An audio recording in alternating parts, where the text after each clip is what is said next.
Oh my god លយបងប្អូនអរគ្នាអើយពិតជាមិនធម្មតាបងប្អូនអត់តន់សាងសង់រួចរាល់ខ្ញុំមើលឲ្យមានអារម្មណ៍ថា Oh my god វាបងប្អូនពេលខ្ញុំដើរមកដល់នេះខ្ញុំមើលពីខាងនោះ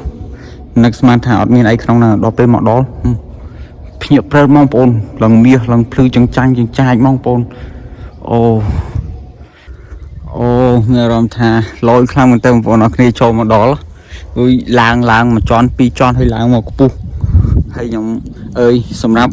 វត្តនេះដែរវត្តកុកបញ្ចន់នេះដែរខ្ញុំមកខ្ញុំមកវត្តទី17ហើយសម្រាប់ដែលខ្ញុំថតដាក់ចូលក្នុង channel ហ្នឹងបងប្អូនអរគ្នាហើយឥឡូវនេះបងប្អូនមើលព្រះអូលុតជង្គង់គ្រប់ព្រះបងប្អូនអរគ្នាអស្ចារ្យខ្លាំងមែនទែនលយប្រហែលអត់មានអ្នកដឹងបងប្អូនខ្ញុំកំពុងក្រាបថ្វាយបង្គំព្រះOh my god លយបងប្អូនអរគ្នាអើយពិតជាមិនធម្មតាបងប្អូនអត់តន់សាងសង់រួចរាល់ខ្ញុំមើលឲ្យមានអារម្មណ៍ថា Oh my god វាបងប្អូនពេលខ្ញុំដើរមកដល់នេះខ្ញុំមើលពីខាងនោះនឹកស្មានថាអត់មានអីក្នុងហ្នឹងដល់ពេលមកដល់ភ្ញាក់ព្រឹលបងប្អូនឡើងមាសឡើងភ្លឺចង្ចាញ់បងប្អូនអូសាងសង់អត់តន់រួចរាល់ទេបងប្អូនអ្នកកសាងព្រះអង្គនឹងដើមពោធិលោកមេងសវណ្ណនិងលោកស្រីអោកសារឹមព្រមទាំងបុត្រនិងចៅតម្លៃ$25,000នោះបងប្អូននោះរូបខាងនេះបងប្អូនបាទហើយនៅខាងលើនោះមើលសាច់ច្បាស់ទេនោះមួយកណូទៀត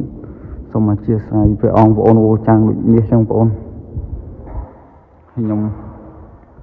ហើយនេះគំនូសគូសហើយត្រៀមនឹងឆ្លាក់ក៏ប៉ុន្តែមើលតាមស្ថានភាពដូចជាខានសាងសង់យូរហើយបងប្អូនអត់តន់រួចរាល់ទេតែខ្ញុំនៅតែមានអារម្មណ៍ថាភ្ញាក់ផ្អើលអស្ចារ្យខ្លាំងទៅបងប្អូនមិននឹកស្មានណាខ្ញុំដើរមកដល់នេះមកដល់ងាកមកភ្ញាក់ព្រឹលហ្មងបងប្អូនអរគ្នា Oh my god ហើយលើកទី1ដែលខ្ញុំថតទៅរូបភាពចម្លែកទិដ្ឋភាពចម្លែកបែបហ្នឹងបងប្អូនអរគ្នាដោយសារតែវត្តផ្សេងខ្ញុំបានថតដែររូបចម្លាក់ច្រើនមែនតែនេះគឺប្លែកអារម្មណ៍ខ្លាំងមែនទែនចូលមកដល់វិហារនេះទុកចោលដល់ពេលខ្ញុំមកដល់មកភ្ញាក់ព្រឹលតែម្ដងបងប្អូនអរគ្នាហើយឡើងព្រះអង្គឡើងធំហើយបែបព្រះភ័ក្រសូមអធិស្ឋានបងប្អូនអរគ្នាអាចនឹងមានពាក្យពេចន៍ខុសឆ្គងខ្ញុំអត់សូវហ៊ាននិយាយនេះច្រើនទេឥឡូវបន្តិចទៀតខ្ញុំនឹងទៅមើលទិដ្ឋភាពនៅខាងក្រៅវត្តតែម្ដងនេះបងប្អូនមើលតាមប្លង់នេះមិនធម្មតាប្លង់នេះលយដែរបងប្អូននេះ2-3ជាន់ហើយបើធ្វើឲ្យមិនដឹងជាល្អយ៉ាងណាទេបងប្អូនអើយមិនដឹងជាល្អស្រស់ស្អាតយ៉ាងណាទេខ្ញុំថតកន្លែងនេះ3នាទីបាត់ហើយបងប្អូនអរគ្នាឥឡូវខ្ញុំជម្រាបលាតែត្រឹមហ្នឹងសិនប៉ុន្តែខ្ញុំទៅថតទិដ្ឋភាពវត្តខាងផ្សេងទៀតបងប្អូនអូយមិននឹកស្មានទេបងប្អូនអរគ្នា